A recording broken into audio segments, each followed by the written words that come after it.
Good morning, good afternoon, good evening, esteemed guests and colleagues. I'm delighted to be hosting this session at the SANCAP Forum 2022. My name is Fatou Assah. I work at the International Finance Corporation as a lead financial sector specialist and program manager for the Global Index Insurance Facility.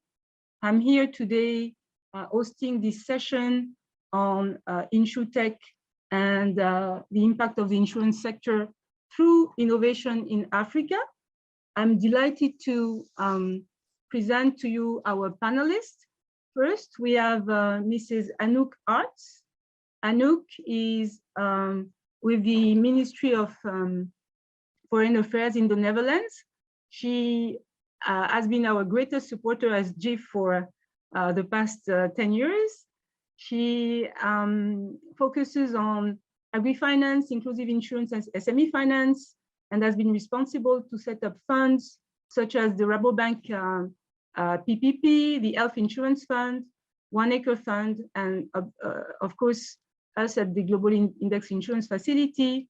She has studied macroeconomics and financial economics at the Tilburg University, and she completed a postgraduate CFA program at Vrije University in Amsterdam. Anouk, would you like to give us a few words of opening remarks? Yes, of course. Thank you very much, Fatou. And thank you very much for having me here today. I also want to welcome everybody here. It's a great pleasure to be here at the SANCAP Forum. I've been here before in the previous edition in India it was. And as Fatou already mentioned, my focus within the Ministry of Foreign Affairs is very much on inclusive insurance, and in particular for farmers, for the agricultural sector, because we believe that the agricultural sector is a very important sector for every economy. And if we want to include everyone in the economy, this sector is extremely important. And at the same time, the agricultural sector, farmers are also extremely vulnerable to climate change. So we need to help them to protect themselves against these climate risks. And we think that insurances are a really good tool to help farmers in this journey. But we also know that it's very difficult for farmers to get access to many financial services, including insurances. And that is because of the sector that they are active in and the climate risks, but also the distance from big cities, for example. And this is why we in the Netherlands have a very strong focus on this specific sector, and specifically on the financial inclusion of farmers and agricultural entrepreneurs.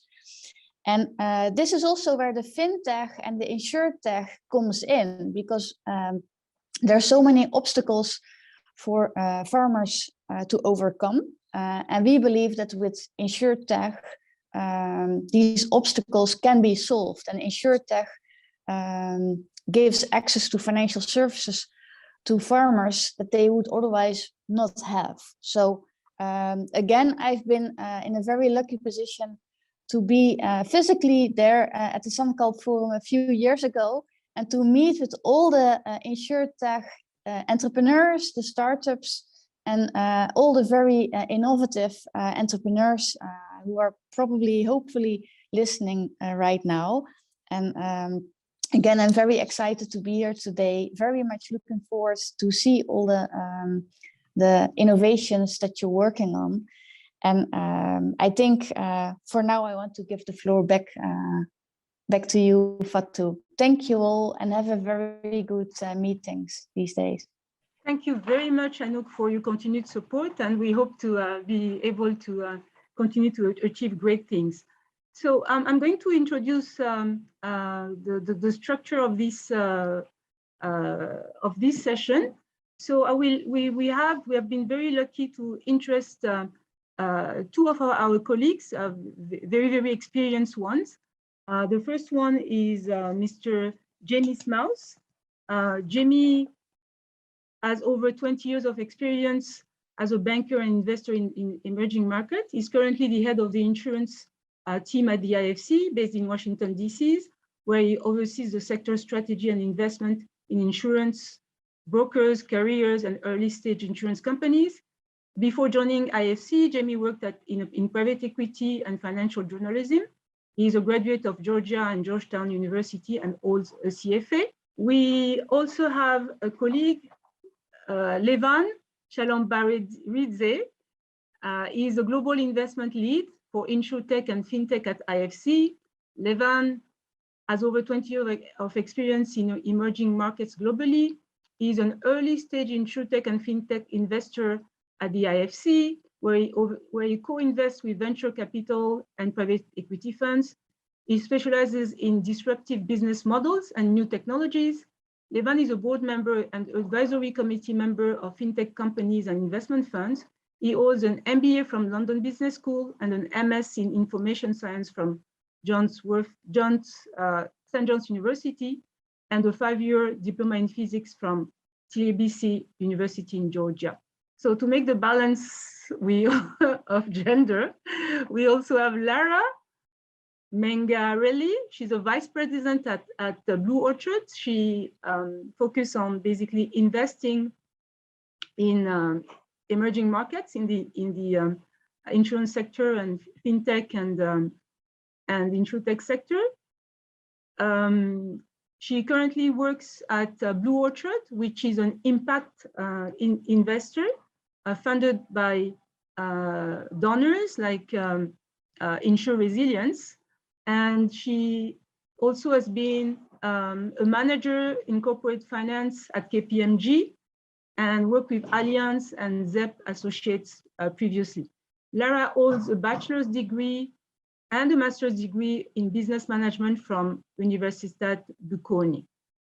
So now that I've introduced the panel, what I would like to do is to give you a quick idea of what the Global Index Facility does, Global Index Insurance Facility. So we are an initiative started by the World Bank Group, so working across the IFC and the IFC that focuses on private sector, as you know, and the World Bank that focuses mostly on supporting governments. So we work jointly, both institutions, to develop and help the growth of local markets for catastrophic insurance in developing countries, mostly in Africa and Asia. We focus on climate risk in agriculture and food systems. So in terms of tools, what we've been focusing on is index or parametric insurance, which pays out on a previously agreed index from weather and catastrophic events. The benefit of it that it lowers administrative costs, because as you know, admin costs are an item that tends to inflate insurance premiums. And the other benefit that because the parameter is pre-agreed, it pays quicker. Basically, the claims are being paid quicker. So what have we done to date? We have worked with many insurance companies in Africa and Asia, helping them develop products, design products, work with regulators to remove some of the entry barriers, support with premium subsidies where it was applicable. And through that work, we have helped these insurance companies issue more than 12 million contracts in 10 years, reaching about 60 million beneficiaries, and helping in facilitating close to 2 billion in financing, which is the value of input and finance. Next. So this slide just shows basically how we have grown from 2010, when we only had 14,000 contracts, to now close to 10 million. And we are hoping with a revamped strategy to grow to 20 million by 2025. So this slide basically just shows you the analytical underpinning of our work. And there are many studies that we are completing, many reviews of our work to take stock. But I just wanted to focus on two key items that actually will be discussed at this SANCAD forum this year. One is the Africa Insurtech mapping that we have done very recently, and that Levan will be presenting to you. Basically, the idea there is to try to focus on a few promising markets, a few promising countries to show early wins, support them with financing and also advisory services, and basically make early demonstration together with partners like BlueOrchard. The second piece of analytical work is our focus on gender, because G focuses on the rural sector, which basically in most countries, developing countries, remain the one where most of the labor force is. And knowing that women basically are the majority majority working in the rural sector, we thought that basically understanding better the needs of women farmers would help us basically close the protection gap, which remains a large issue for the insurance sector in many developing countries. So that piece of work is part of another session, which will be, I think, presented tomorrow. Next. So I just wanted to give some key highlights of in that slide of what my colleagues will be presenting. So this one is for the Africa mapping study, where basically we have analyzed some of the problems faced by traditional insurers. And in the next slide, in the next slide, some of the key drivers for growth. So Levan has kindly agreed to basically get into the details of this analysis and provide us some pointers as to what IFC considers as viable investment. Next. So this slide is for the next, tomorrow's session. So Women in Insurance program is a dedicated program from the IFC. We're working jointly, the insurance sector, where we are, where I am, Levan, where I am with Jamie. Levan focuses on Insurtech, and we have a specific program focusing on women in insurance. And we are doing, we have done a study over 3 countries: Nigeria, Sierra Leone, and Zambia. And basically, we're trying to leverage all these resources, all this knowledge, so as to basically provide the best tools in advisory services to our partners and clients. Next.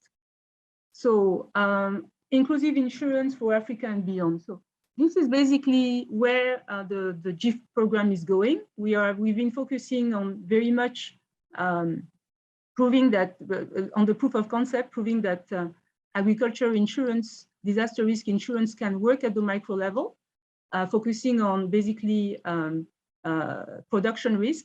So in the next step, so in this next decade, what we would like to do is basically to provide more protection, so to cover more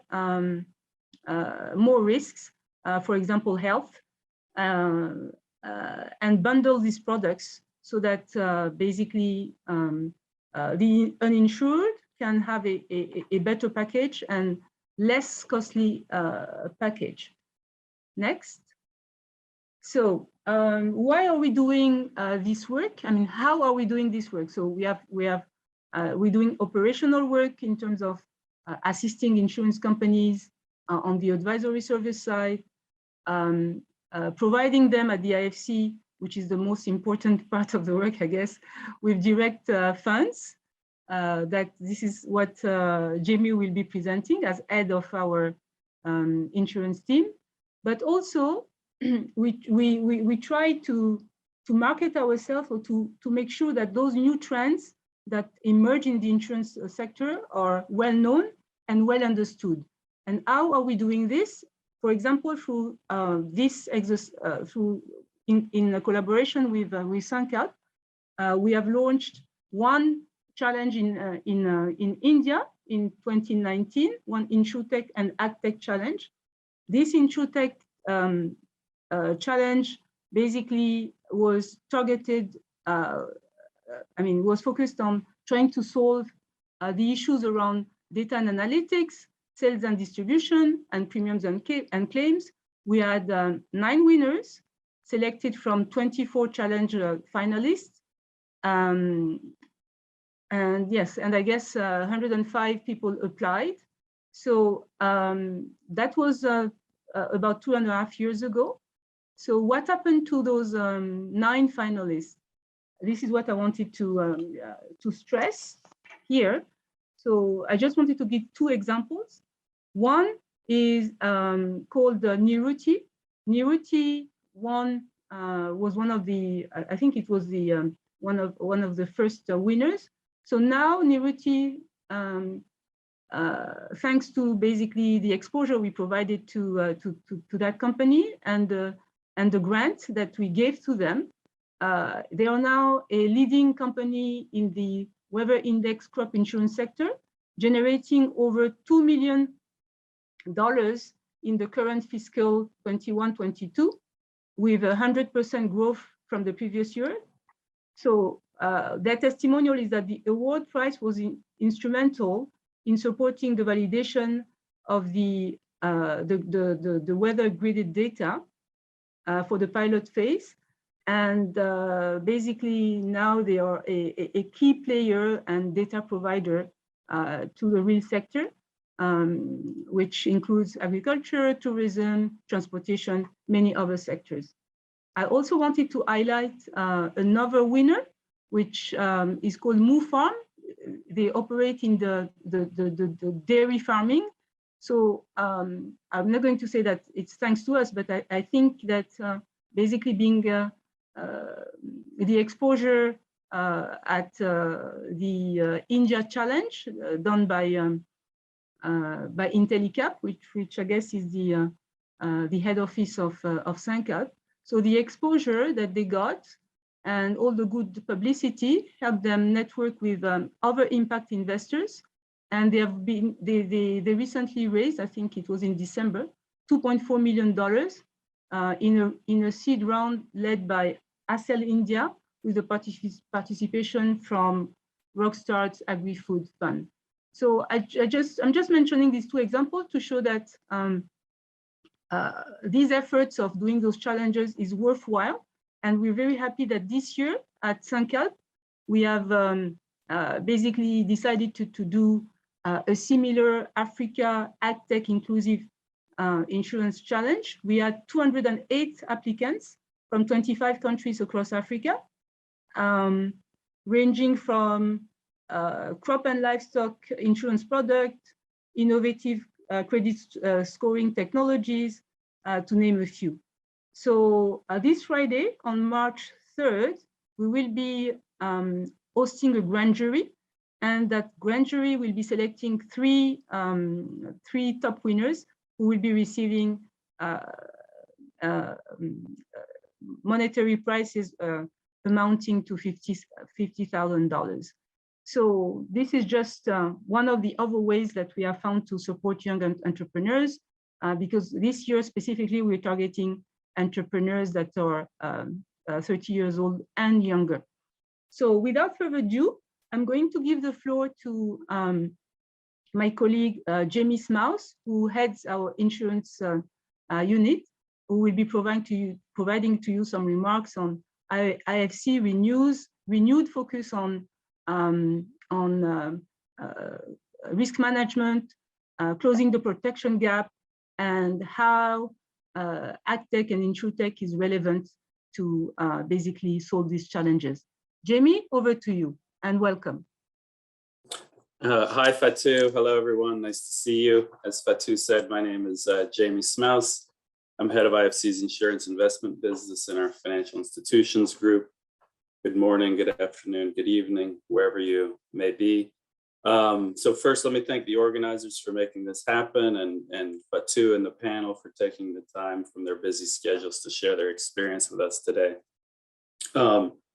As Fatou mentioned, just want to take a couple of minutes to talk about why IFC as a private sector development bank invests in the insurance sector, our priorities, and the potential promise of insurance and technology to expand access to these products. But By way of background, we've invested about 2.5 billion in strategic growth capital for insurance carriers, and more recently, Insurtechs in emerging markets, with the goal of expanding access to this area of the financial services.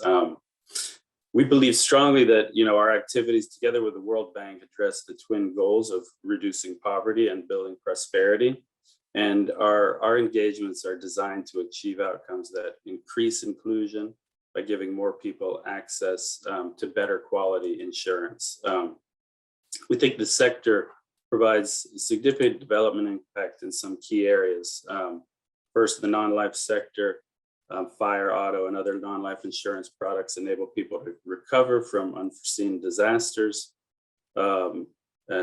As Anouk was mentioning, especially in the agricultural sector, which is a very risky business, and farmers need this kind of protection. It also enables firms and individuals to take on riskier, profitable investments. Life and pensions products ensure comfortable retirement and protect income for dependents in case of death or disability. And health insurance, of course, can improve the quality of medical services and mitigate the impact of high out-of-pocket expenses. But despite these benefits, as Fatou referred to, there's significant gaps exist across these three main insurance segments. The life protection gap is estimated at well over $100 billion. There's 400 trillion of retirement savings that'll be required by 2050 for an increasing elderly population. Over 50% of healthcare costs are borne by individuals, and the health protection gap is over 300 billion. This leads about 100 million people into poverty every year from high healthcare costs. Cybercrime is expected to cost 10 trillion by 2025. These gaps, of course, are particularly large in emerging markets, which currently make up only about 20% of global insurance premiums. Yet, what's interesting is emerging markets have been growing at an average of 5 percentage points faster than developed markets, and this is expected to continue. However, it's important to note China, of course, has an outsized influence in these statistics. It currently makes up over 50% of premiums in emerging markets and has been growing rapidly itself. If you exclude China, Swiss Re estimates the real insurance premiums in emerging markets will grow at 2 to 3 percentage points faster than advanced economies. In the African context, of course, South Africa dominates these statistics, making up over 2/3 of premiums on the continent. But indeed, based on low insurance penetration rates of 1 to 2% in many African economies, we see Africa represents an extraordinary growth potential for the sector. And indeed, we've had a lot of success in Africa over the years investing in the insurance sector. If you think about Insurtech, we believe it represents a major source of innovation and growth potential for the insurance industry. Despite the pandemic, Insurtechs have raised record amounts over the last 2 years, including over 10 billion globally last year. And as we know, Insurtechs make transactions throughout the value chain more efficient and effective. They can settle claims more quickly and increase customer engagement through a product's lifetime. They also offer the capability to reach and engage with clients in remote, in rural and remote areas. I think telemedicine here is particularly important, and some of the agricultural insurance products as well. While they've typically focused on non-life insurance in the retail and the SME segment, I think Insurtechs, especially motor insurance, COVID-19 has definitely raised people's awareness around the need for life and health insurance, and accelerated people switching to online models, including telemedicine. So I think that's promising. Of course, some examples of technologies that are relevant to insurance sector include smartphones and smart devices that can track usage or behavior, such as driving patterns, fitness activities, burning of calories, in-home flood and fire detectors, satellite imaging in the agricultural sector, and many more. So the question is, I think, for all of us engaged in this sector, is how do we harness the power of the private sector and technology to provide quality insurance at a low cost to a much wider population? That's the challenge. That's been the challenge for a long time.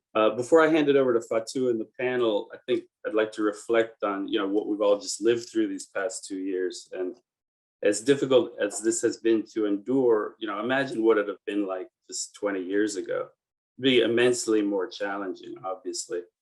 Today, we have the potential through science and technology to overcome the pandemic in a much shorter time period than previous generations. And indeed, the crisis is accelerating the adoption of technology and digital solutions across industries. In Africa itself, there's a growing urban and mobile population that brings tremendous potential to the economy. According to a recent IFC study, internet penetration is 40% today, and a 10% increase in mobile internet penetration can increase GDP per capita by 2.5% in Africa, compared with just 2% globally. If we increase internet penetration in Africa to 75%, it has the potential to create 44 million new jobs. There's also a young and growing pool of tech talent in Africa, which together with this increase in digital connectivity will directly boost Africa's economic value. So it's an exciting time, and it's a very exciting time for Africa. And IFC is looking to partner with entrepreneurs, business leaders, researchers, thinkers, and others who can help us in this mission.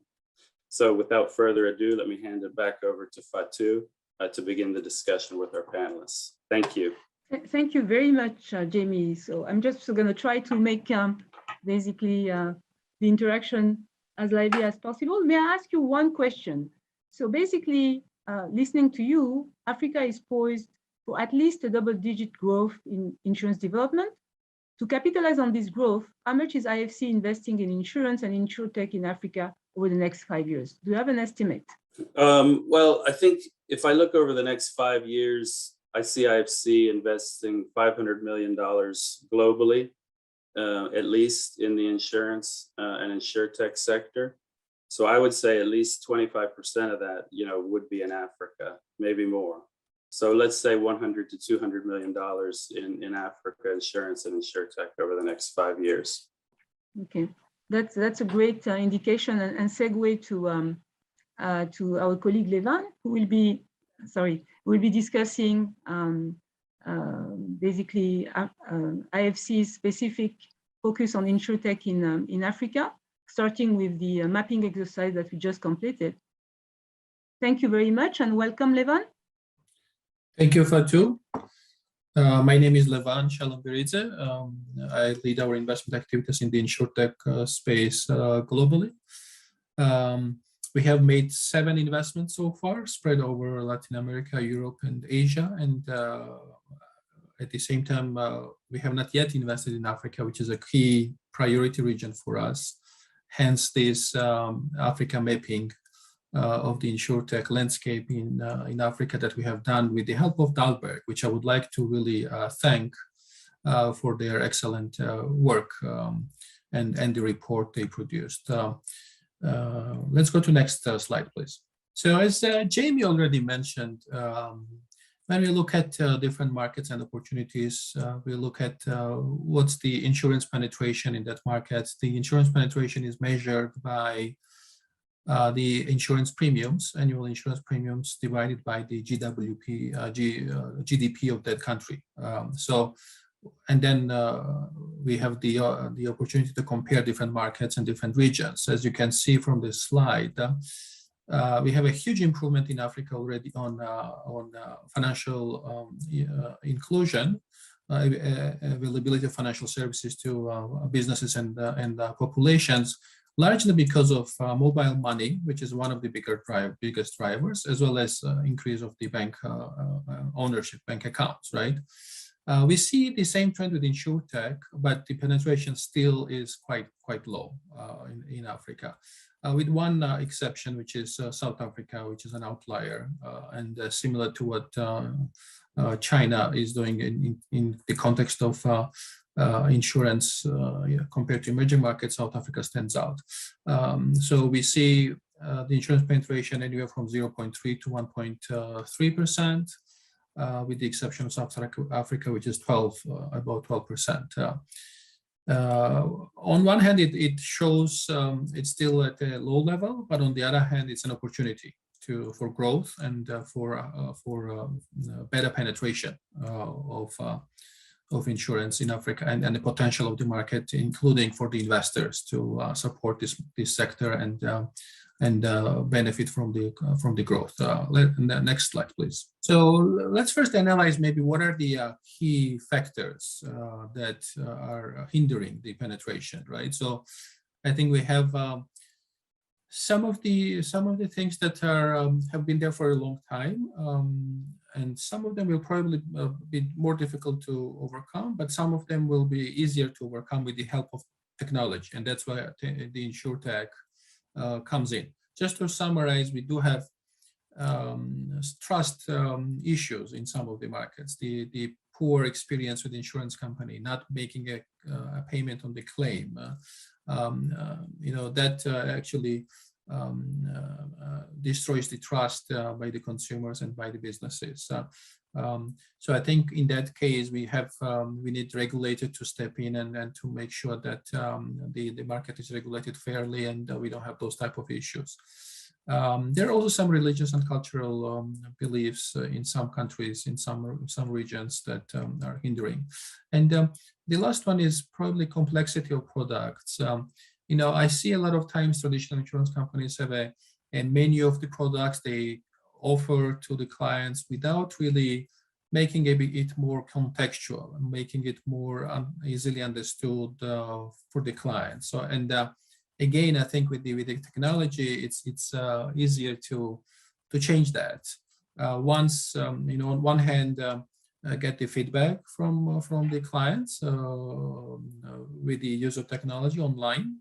On the other hand, design the products and change those products quicker, faster, and in a more flexible way. So I do believe that Insurtech companies will play a key role in overcoming some of these issues. Next, please. So having said that,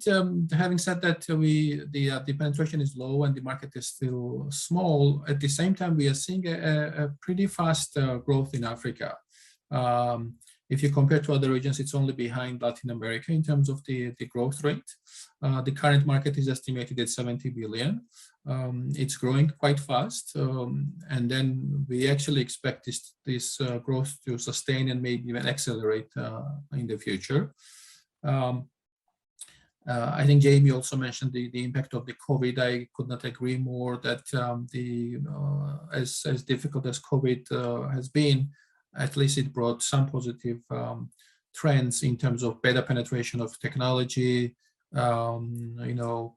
adoption of technology and going online more and more, which will, and the reason it helps is the technology and online applications make it easier to connect, makes it cheaper to connect and to service these consumers, and hence we believe that the market will grow and the penetration will also increase. Next slide, please. So I already started talking about what are the solutions, right? So what are the things that can improve the penetration of insurance? Insurance companies are always concerned about the distribution, how to reach the customers, how to service them, but service them in an efficient and effective way and a cost-effective way. That has been an issue in the past. So that's why they employ brokers, they work with different brokers, they employ agents, and that's a bit costly. Now with technology, it's faster, it's easier, it's more flexible. So expensive distribution channels and the models can be replaced with more nimble and better channels with the help of online and technology. I already also referred to the traditional products that we see through better analytics, through better product design. This is being improved already. So we see emergence of better products and better understood and easy for the customers. And also we see that Insurtech companies are better at client relationships, understand the clients, having a direct dialogue with them, not having these different layers in between, which improves the trust in their services, and that should also help in improving the services and improving penetration. and the same thing with the customer education. So that goes hand in hand. Next slide, please. Now, I was actually quite surprised when I saw this finding that we do have quite a number of insurtechs emerging in Africa, and actually more than in other regions. So that speaks to the entrepreneurial spirit and nature of these countries, which is great to see. But we have quite a number of new companies emerging in this space, even higher than Latin America and Asia, and we have also faster, more rapid growth of insurtech companies launching in Africa. Again, South Africa and also Kenya are quite active in this regard, and they've given us 25 and 12% of insurtechs compared to the whole region. Next slide, please. Okay, so what are the drivers? What are the drivers? Why is this happening? Why are we seeing more insurtech companies? And I think there are a number of factors influencing that. The first one is that I think the first two on this slide describes that uninsured, previously people that did not have ability, availability of these solutions and the products now are able to actually get exposed and get those type of services. So these new models are making it possible for both consumers and small businesses and others. Now, the traditional insurance companies have always been quite good actually at working with different partners, be it a broker or an agent, and in this case, we are seeing them quite open to partnerships with insurtech, so that they don't see them as the only threat. They also see them as a partner, which is a good thing. It's a positive. And at the same time, we are seeing the tech ecosystem is deepening. It's developing. We have a number of online e-commerce sites that are developing in Africa. And overall, the software, for example, the number of software engineers is growing, and the tech ecosystem as a whole is growing a lot. And at the same time, we are seeing consumers being more exposed and more involved with the tech solutions, and that also allows for embedded insurance. So what is embedded insurance is make insurance more contextual, more embedded in other transactions. You purchase something, you can get a warranty product at the same time, whether it's in the store or it's online. I think we are seeing more and more of those type of products. Next, please. So what are we seeing so far? And this will change. This is something that always changes. We see emergence of different models, new models, but so far, roughly we could say 5 or 6 different business models that we have seen within the insurtech category. It's the full end-to-end insurtech, digital insurance companies that are online, serving their customers online. And sometimes they operate in a so-called MGA, managing general agent type of model, when they don't take the risk on their own balance sheet, but they are involved in both customer acquisition, product development, until the whole claims management and claims payment, so the whole value chain. And they sometimes work in partnership with insurance companies because of the licensing requirements. We also see emergence of online aggregators and online brokers. If we break them down into the more involved, more developed aggregators that have insurance companies as a partner in the behind, they're fully integrated with them. So for the consumer, for the customer, they seem as a company that provides the full service. But they're intermediating. So basically they're replacing agents and brokers, but in an online, in a more technological way. And then we also see some of the online advisors that are more of a comparison site. So it allows, I mean, it's great for customers. They can compare the products and choose the best one for them. It gives them more information. But as an investor, I actually like the full chain, value chain type of involvement in the aggregators that go beyond just comparison site. They also support these customers after they issue policies, including claims and including renewal and all of that. So that's on the B2C side. So the three models I described are on the B2C direct to consumer side. We also see B2B business models. People don't realize that insurance is a huge industry. It's 20% of all financial services industry, which is a huge industry. It's actually in emerging markets growing quite fast. So there's a lot of demand from insurance companies to digitize, to become more technological. And there's an opportunity for Insurtech companies to get involved and support these insurance companies and act as either process improvers using technology or help them design new products or provide data and analytics type of services. So we see those three business models as well. Next slide, please.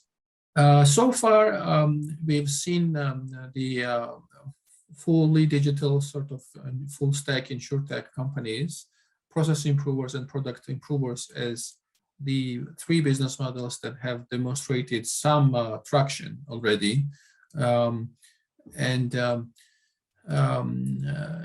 Seems at this stage, they are more attractive from the investor perspective. Having said that, I think markets are different. As an example, online aggregation is, I think, will take off in some markets, but they have to be some preconditions, some level of GDP per capita, some level of insurance penetration, as well as well-diversified insurance markets. So not the market that is not dominated by one or two companies, but is evenly spread, I don't know, maybe by 10 or more companies. I think those are the preconditions for a successful online aggregation model to take off in countries, and we will see more of that. So I just wanted to talk about that example as an example. But so far we have seen fully digital online business models improvers and product improvers and process improvers so far. Next slide, please. I think the regulatory environment is quite important. And overall, we see the regulators are supportive. All of them understand the importance of financial inclusion, better access to financial services. So on a high level, they're quite supportive. Sometimes they need a bit more time to figure out exactly what steps should be done and what applies to their markets.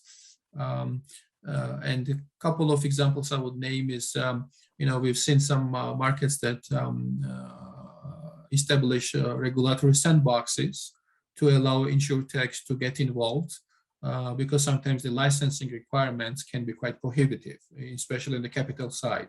So start in a step-by-step type of approach. You start with this, you achieve this level, then you need to increase your capital, but give them a bit of leeway, at least in the beginning. I think that I've seen that in number of markets, which is successful.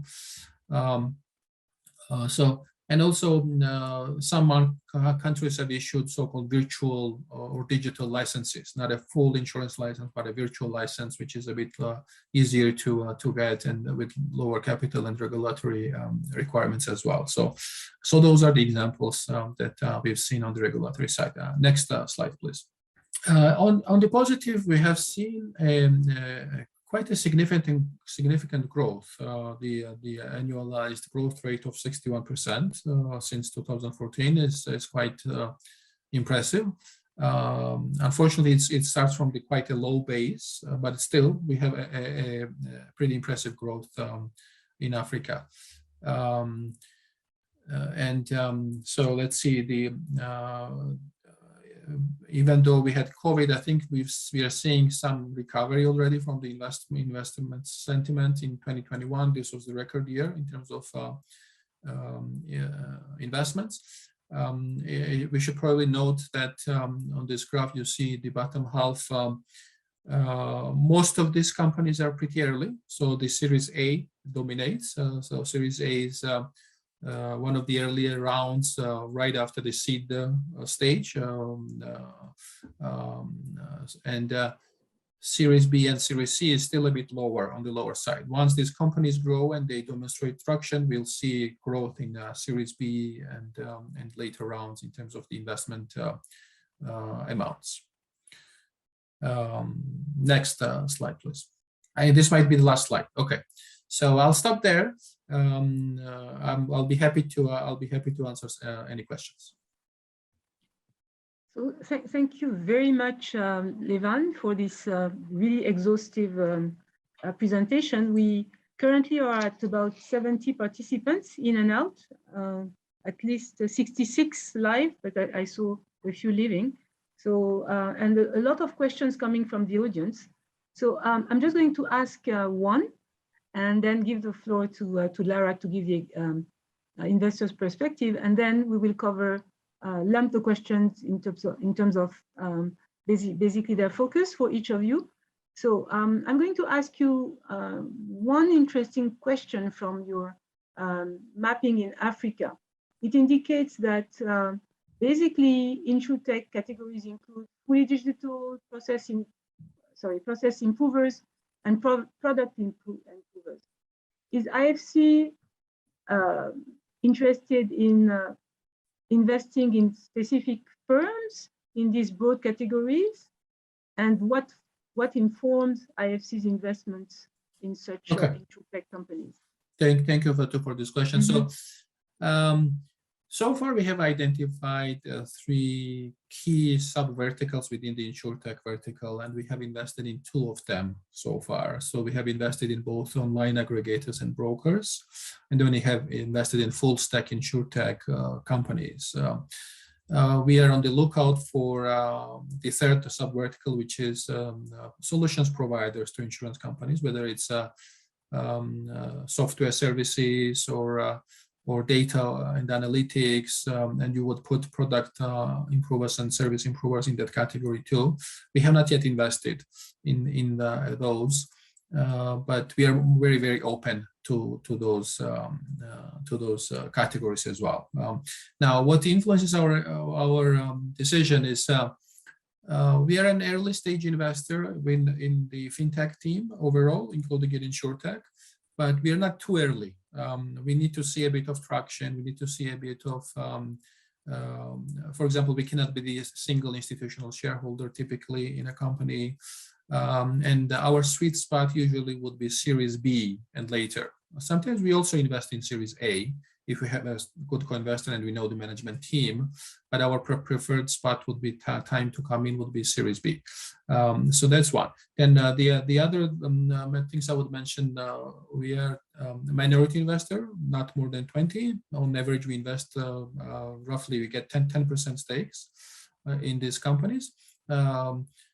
So the quality of the managers is quite important, as well as the co-investors and the shareholders, and obviously the business model.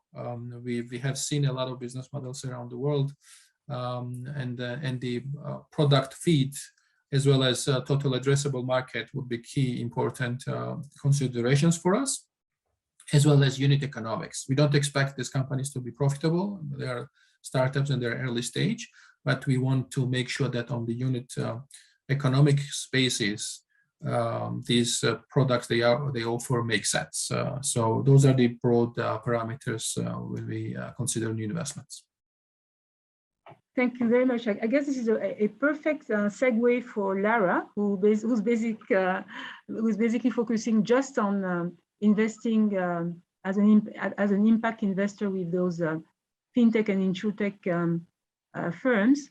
Lara, we took quite a bit of time. We've not been very fair to you, so perhaps if you can cover your talking points in let's say 6-7 minutes so that the audience can ask their questions. We have about 10 questions that we're trying to lump into for basically each of you. Thank you, Lara. Yes, sure. So thank you, Fatou, for the opportunity to join this panel. Hi, everyone. So I'm Lara Mangarelli, Vice President at BlueOrchard, which is part of Global Asset Managers Schroders Group. And I specialize in private equity investments. I have overall about 10 years of experience in financial services and seen several business models across the insurance, Insurtech space over the years.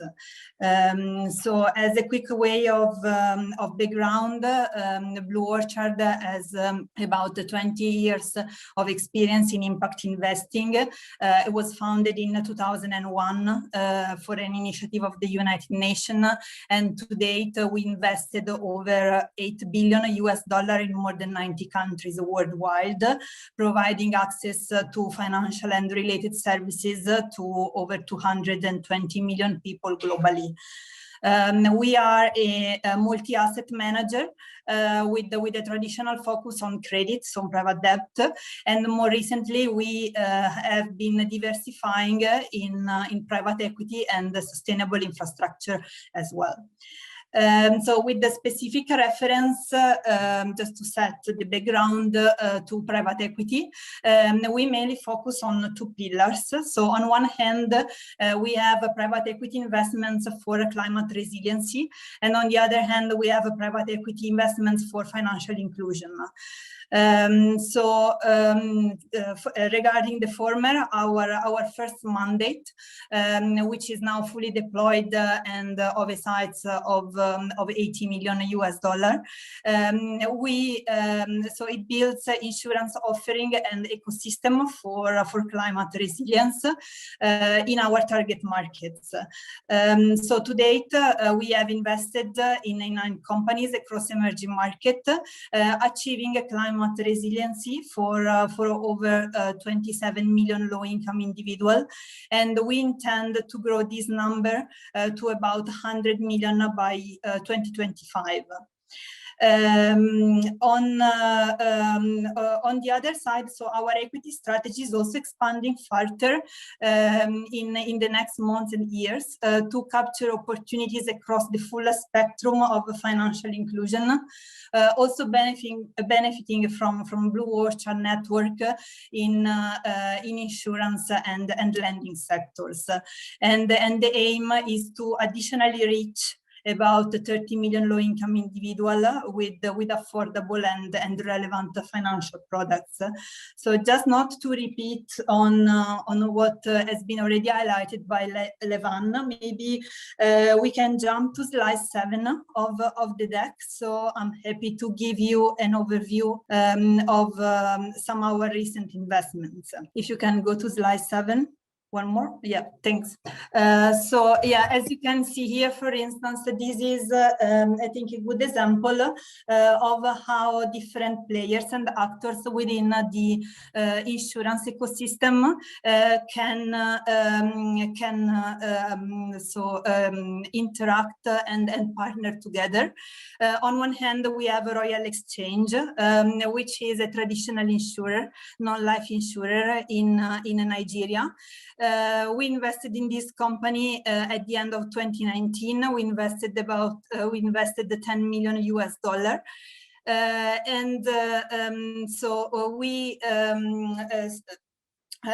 So our main goal was to promote the development and the spread of index-based insurance for smallholder farmers, protecting crops from excess rain and drought. On the other hand, we have AgriTask, which is an agri-tech company. They mainly offer high-tech satellite remote sensing solution. We invested in this company in June 2019, $6 million US. So what is interesting is really the partnership that we managed to encourage between these two entities. So for instance, the Royal Exchange made an early move into agri-insurance in 2014 through a weather index insurance pilot project. However, they need a partner, a tech-based partner, in order to scale up their products and really reach out a bigger audience of end clients. So that's what basically happened since 2019. And since One AgriTask is working with the Royal Exchange in order to provide a comprehensive agri-insurance platform, which is able to delivering relevant climate data really in real time. So this this platform is allowing a traditional insurer, which is the Royal Exchange, to provide customer with insurance dashboard that can be accessible by different web devices, and that of course can reduce some of the challenges we talked before. So for instance, to make the claims payout quicker, reduce transaction cost, and so better target the needs of the end clients. I don't know, Fatou, do you have any immediate question for me or from the audience? Otherwise, maybe yes. I can draw on some other examples. Yes, actually, it's very nice that you basically have invested with an actual risk carrier and another one which is more basically a solutions provider. So it gives a range of what you can do. So one of the questions that I would immediately have is, because you're an impact investor, so what would be the level of returns that you would be looking at? And the second question would be, follow-up question is, how long would you be with the company before exiting? Yeah, sure. So as an impact investor, we have clear financial return targets. As a traditional private equity investor, and our IRR is of our target IRR is of 20%. On the other hand, being an impact investor for us is key also to deliver on both ESG and impact goals. And in order to achieve that, we have a clear internal framework that was built by BlueOrchard itself, which really help and support us in monitoring specific ESG and impact KPIs before the investment, but also during the investment period, and then specifically at exit. Coming to your second question, so our investment period can be flexible. We usually target 5-6 years, but then of course it also depends on market opportunities that can arise during the investment period, and also how much development we have made with the company itself. Okay, thank you very much, Laura. So I'm going to ask now your competition, the IFC, or basically an institution that I'm sure collaborates with you. The same question to Levan, actually. So do you have an idea? I mean, I guess now you have a clear idea of what you will be targeting in Africa. So what would be the level of return that IFC, that would be eligible for IFC's interest, and how long before exiting? We don't have a one sort of number in mind. Within the fintech space, we actually see quite high IRRs, returns on our investments, north of 20% actually. And in terms of the horizon, the investment horizon, we would target 5 to 7 years in terms of our exit, our investment period before we exit. Thank you very much. So now I'm going to ask a question from the audience, which is more, I think, at a larger scale. And that question would be for Jamie. So what do you think is the scope potential for reinsurance companies coming from Africa, even in the long term? I'll come back to that question. So I'm going to ask a question to... Yes, hello. Hello, Jamie. There is a technical issue. It looks like voice is very faint. Oh, you're in the car. Yes, can you hear me? Yes, we can hear you now. Can you hear me? Can you Yes, hear me? yes, we can hear you. Do you want me Hi, to the question repeat the is, question? what's the question? What is the potential for reinsurance from Africa? Yes. So basically for new reinsurance companies to basically get your support from Africa. Okay, thank you. Thank you, Fatou.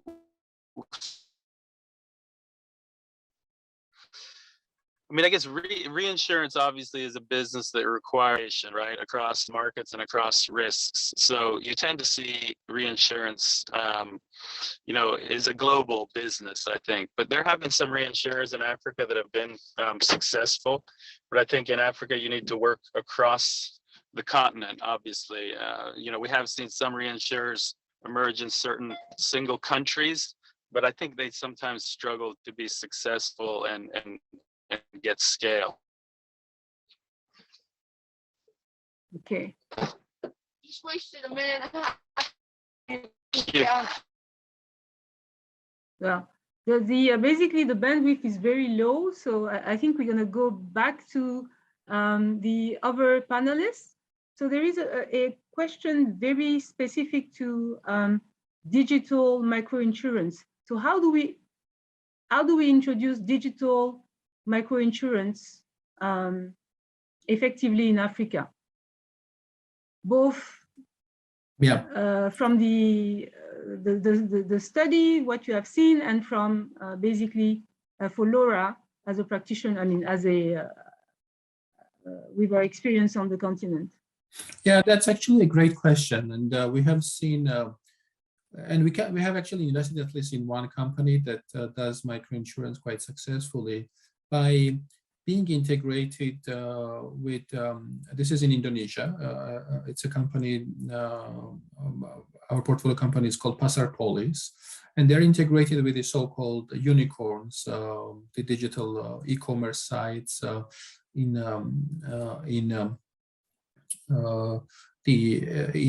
Indonesia, in Asia. I mean, and also so-called super apps, right? So as an example, Jakarta has a huge traffic problem, right? So and then people that buy a movie ticket on let's say Gojek platform on their app, they have the ability to also purchase insurance in case they get delayed because of traffic to that movie theater. They get their ticket price back. So it's just an example. I love that example because, and then they are able, because of technology, this company is able to process thousands and thousands of policies, micro policies per minute, per second.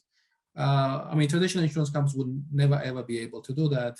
Technology enables the processing of small, tiny products. So I guess the answer is having the great tech capability, the back office. What I mean is software capabilities. So having a great software stack that can tailor and issue these policies and process these policies and pay claims, small minor ones.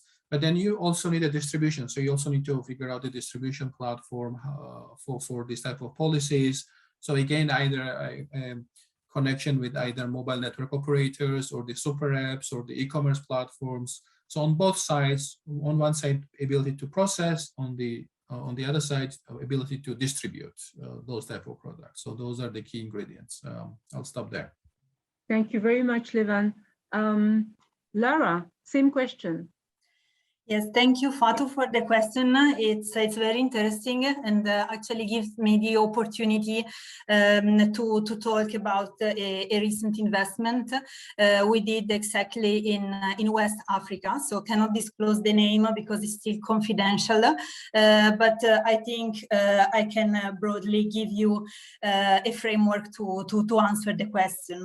So in this case, we have a non-life insurer in West Africa, which is providing microinsurance products to the poor and most vulnerable people through a well-established network of partners. Specifically, so they target on one hand mobile money agents, on the other hand taxi drivers or small-scale farmers, and overall always people, as I mean is usual for our target investments, that live below $10 per day.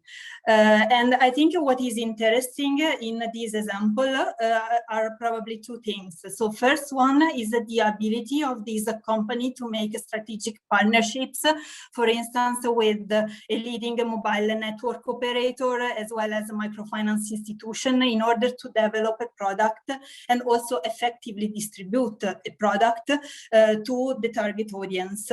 And then the second aspect is the embedded nature of these products, which in this specific case are embedded within loans that are offered to the target group. So you, the target client buy a loan, and then there is an insurance policy embedded to that. And this, of course, is a key driver for a high uptake. So in terms of how digitalization can be developed in microinsurance, my answer would be so for sure on one hand in traditional insurers themselves can better digitize their products in order to make them more appealing and attractive for target clients.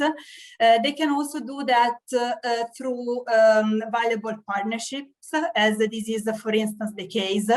And then, of course, as also Levan was highlighting, it is key to have effective distribution channels that are not necessarily the traditional ones that we have seen so far, especially if you want to reach an audience which doesn't live in urban areas. They maybe live in remote areas, in rural areas, like is often the case in West Africa. So I hope I answered the question. Yes, very, very interesting examples, and it's great to see that you basically have a great pipeline besides those examples that you have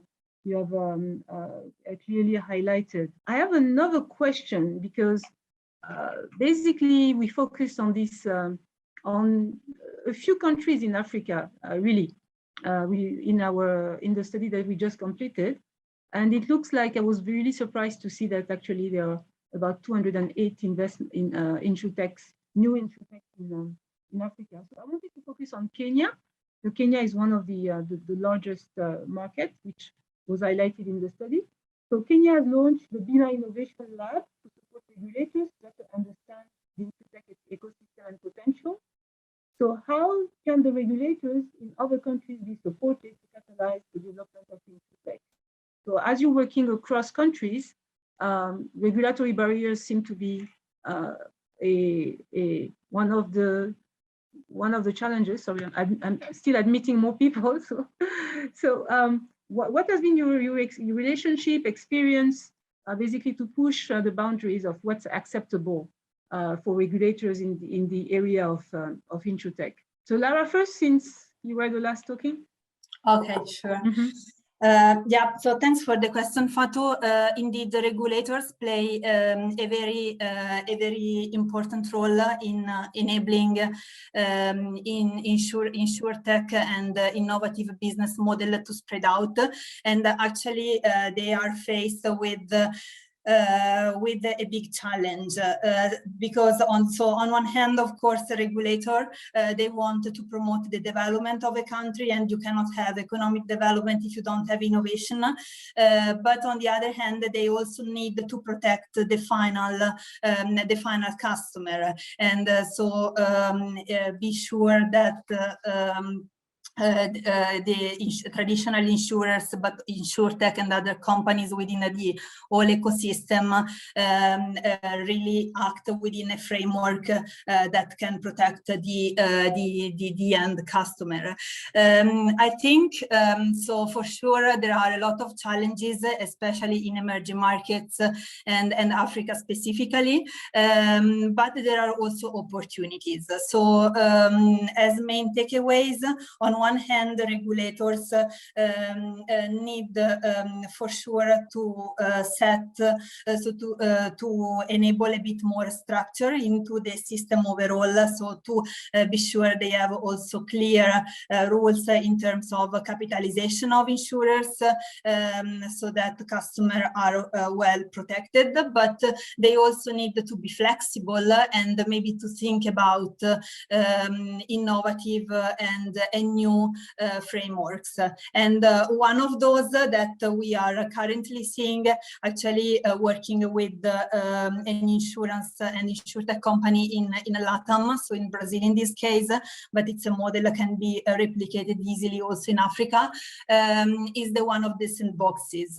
And these are kind of test and learn environments where basically the insurance players still have to, of course, meet some rules and act within a predefined framework, but they also have the freedom to experiment new solutions and new ways of doing business. And this is a very important item for regulators, because they will be informed about what is happening in the market, so they are up to speed, up to date, and then they can accordingly tailor their measures according to the newest trends that they see. And on the other side, and then I will conclude, you have insurers and innovators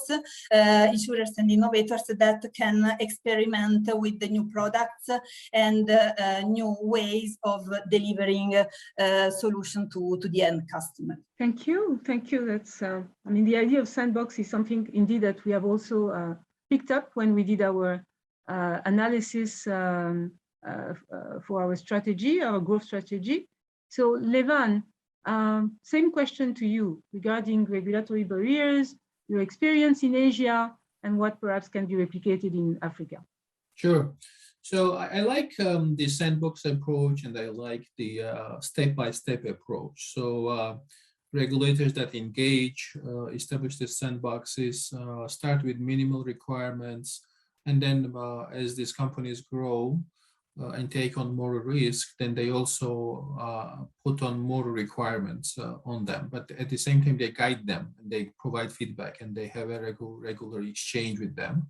And I've seen several regulators do it quite successfully. One is actually Brazil. We are about to invest in the company in Brazil, and the regulator has been very helpful and very supportive of them. At the same time, of course, we all understand that the regulator needs to be prudent. They also need to, of course, have the policyholders' interests and protect those interests. But the insurtechs need a bit more flexibility in the beginning, and then grow with them, grow the regulatory burden also at this, with the same pace. In Asia, I've seen both Hong Kong and Singapore do it well. In addition to sandbox approach, they have also introduced a specialized virtual insurance license in those countries. So they've done both for virtual banks and also virtual insurers. So it's a separate license with a separate descriptions, a separate business model. But that's also one model that I've seen in those two markets as an example. Thank you very much. So I have a question. So that's my own question. So the underlying assumption is basically that the digital access to internet, high-speed internet is available. So for us at the IFC, how have we been coping with that challenge? And same question for Lara, because I know that you are working with donors also. So when you've met, I mean, good investment potential, but there were some hurdles in terms of access to technology, how have you addressed that? So Levan first, since you're on the screen. That's an excellent question. I think, yeah, it's an assumption that there is availability of the mobile phones, including smartphones and internet penetration and internet connectivity, which in some countries is still a challenge. But at the same time, the penetration is improving. The cheap smartphones are available now, which was not the case before. So it's still a challenge, but it's less of a challenge as time goes by. That's my personal assessment. I could be wrong. In some countries, it's probably a bit more of a problem, but overall, we are seeing the situation is improving. As to IFC is quite active in the telecommunications space. Both from the sort of regulatory perspective, working with the World Bank on providing advice to the different governments, and also from the investment perspective, making investments in both the infrastructure, such as towers, telecom towers, as well as investing in mobile network operators. So I think we're trying to help. Thank you, Lara. Yes. So yeah, I fully agree with Levan that so it's technology and internet access is for sure a challenge, but situation is improving a lot. And actually the beauty of many business model that we are seeing so far and in the few past years is that they actually work well also on a pretty basic technology, which is the USSD, and in this way the end client can access online services, so also digital products, without necessarily having a smartphone. So actually, yeah, this is a very important enabler for the digital transformation of the industry that is currently in place. And then so our expectation is that we will see, actually we just did a recent study focusing on Africa, we will see an uptake higher and higher of smartphone and 4G, 5G technology in Africa in the next years, and these for sure will be also an important driver for investments in the industry and to further increase the insurance penetration. About online penetration, and of course it's an assumption that that's good, and it's required for certain types of Insurtechs, especially those going directly to customers. But even in markets where you have a lot of smartphone penetration, a lot of access online, there's still a big market for insurance that is so-called offline, right? People who still prefer or buy insurance from agents and brokers. And so I do think, and we've seen this in some of our Insurtechs, an ability to work with them as partners too, right? Or to help them in their other aspects of the value chain, right? So making the claims process more efficient, or providing technology to agents and brokers to make their sales process more efficient. So it's not always about going directly to consumers online.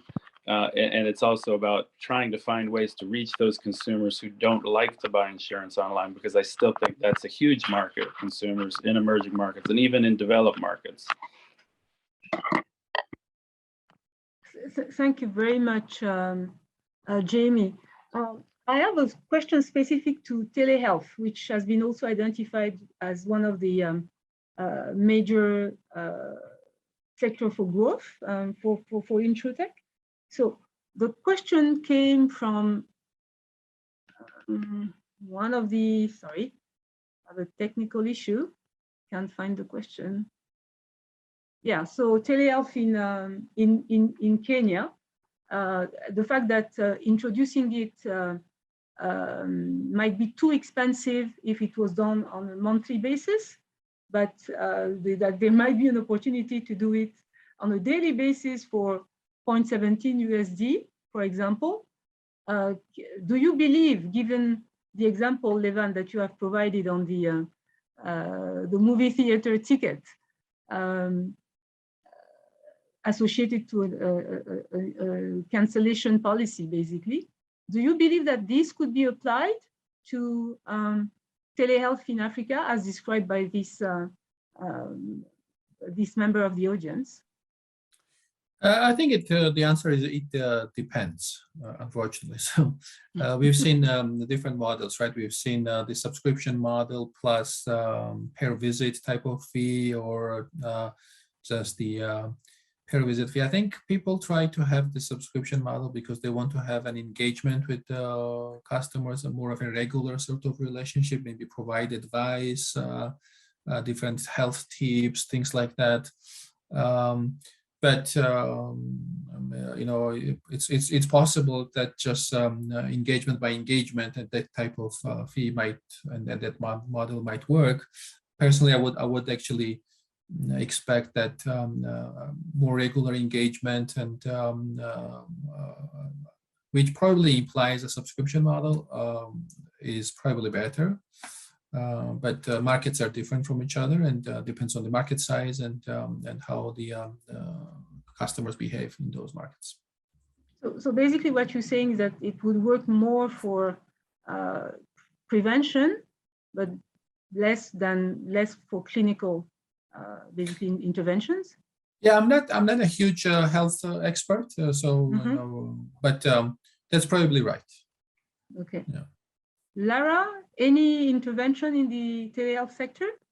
No, Fatou, sorry. So we, so as mentioned, so we do not have a specific focus on this sector. So I wouldn't have any additional points on that. Okay. So thank you very much. I mean, it's really been enlightening for me. I hope for the audience too, for the close to 70 participants. We have 3 minutes left. So I'm going to hold you the mic for your parting remarks, starting with Anouk. Anouk, as a donor, basically involved in at many levels of the Insurtech, fintech, microinsurance and interventions. Where do you see your work going by, let's say, in the next 10 years, by 2030? Well, as already mentioned today by Jamie, but also by Levan and Lara, I think the Insurtech is making such big steps forward, and I see this increasingly also for the future. I think thanks to Insurtech, we can scale up a lot of more traditional initiatives that try to reach low income groups. And I think in the next 10, 20 years, we can speed things up in a way that has never been possible before. And that also has everything to do with that almost everyone nowadays has a phone. Also the feature phone, not even a smartphone is needed. You can do a lot of things in the Insurtech space with a very simple feature phone. So I believe both on the climate insurances, but also health insurances, that we can scale up and speed up reaching out to low income groups in a way that was never been possible before. And so I'm very happy to see all the developments that took place in the last 2-3 years since the Sankalp Forum in India. I think now things have also changed again, thanks to COVID maybe also. So I look very positively into the future in this space. Thank you. So thank you very much, Anouk, for your continued support. It means that you will still be with us, supporting our work, and we're delighted for that. Jamie, any parting words? Hi, everybody. Just like to echo what Anouk said. You know, we're very excited to be involved in this sector and have, you know, very strong positive feelings about its growth over the next 10 years, and encourage people to reach out to us. You know, we collaborate with investors and entrepreneurs and others. So, you know, please reach out to us if you have ideas. As Levan said, you know, we work in a certain area, but, you know, happy to be going into more detail about, you know, what our investment criteria are, and just looking forward to working with everyone, especially in Africa, in the insurance sector over the next 10 years. Thank you very much, Jamie. And as I said previously, we are in the same team. Jamie basically has the pocketbook. I'm more on the advisory services side, and Levan is basically the one pushing us towards the future. Levan, over to you for your parting words. Thank you. So I would say we've seen a huge interest, huge growth, and even an explosion in the fintech space, especially in the payments and neobanking space. And the Insurtech is a little bit 1 or 2 steps behind, but we're seeing more and more investment and more growth in the Insurtech space. So I think the opportunity is there. The opportunity is huge, and I wish all the entrepreneurs that hopefully are listening to this a success. And we are here to, as Jamie said, we are there to support you in this journey. Thank you very much, Levan. The money lady, Lara. We have received in the chat a lot of basically pitches for investment, which I will be sharing with you very soon. Any parting words? So yeah, so wrapping up on the content of this interesting panel session, I think so narrowing the insurance gap is really key to foster the economic development in Africa, but I mean, in general, in all emerging markets. And to do that, the role of insurtechs and the digital innovators, as well as the partnerships that they are creating with traditional insurers and other parties, are really essential to create products that are A, accessible, B, affordable, and C, relevant to the end clients, in order to really create trust and enriching the overall customer journey. And in this context, to me, investors will continue to have a dominant role as accelerator, because they can provide the capital to players in the insurance ecosystem, but also introduce insurer and digital innovators along each part of the insurance market value chain to relevant partners in order to reduce the transaction costs and increasing therefore the product's affordability. And investors also provide valuable support in scaling up a portfolio company's business model, for instance, assisting on a wide matter of topics like business strategy, product design, and marketing, for instance.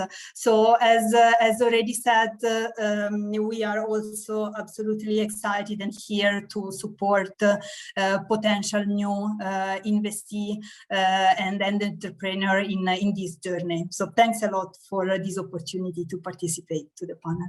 Thank you, Lara. That was really a very interesting, full of content, and really looking forward to continuing the collaboration with BlueOrchard. The one thing I wanted to mention is really that we are poised to continue this journey together. We see so much interest from many players that we have basically identified, from the donor community, also from private equity, I mean, across the board, even from regulators coming to us to help them with sandboxes. And what I can say is that we are very happy to have participated and joined forces with SANCAP to organize this event. We will be continuing to work towards the end of the week until Friday, where we have when we have the final concluding exercise with the challenge. We'll have basically one of us represented by Jamie as on the final jury. Anouk as a donor will be there, and we'll also have a representative of an accelerator. We hope that out of these three firms that will be identified, that all of them this time will receive some investment push. With those words, I can only thank the SUNCAD team headed by Ariel to have worked with us tirelessly to organize this this session, tomorrow's session on gender, and the actual challenge. Thank my colleagues on this panel. Thank Anouk and Lara for all the great work, great support, and enthusiasm and encouragement. And Ariel, we're 6 minutes past the time. I'm not sure how we end there. So should I just say goodbye and thank you? Also to my team. That's fine, Fatou. Yes. Yes, thank you. Thank you to everyone. Fatou, I'll leave it to you to wrap up. Thank you. Thank you very much. I just wanted to thank the team, Anne, Doris, and Sandra, and Céline, who have tirelessly worked to organize the event, the challenge, and all the work around the colleagues, coordinating the colleagues. Thank you, and have a nice day, nice evening, good night. Bye.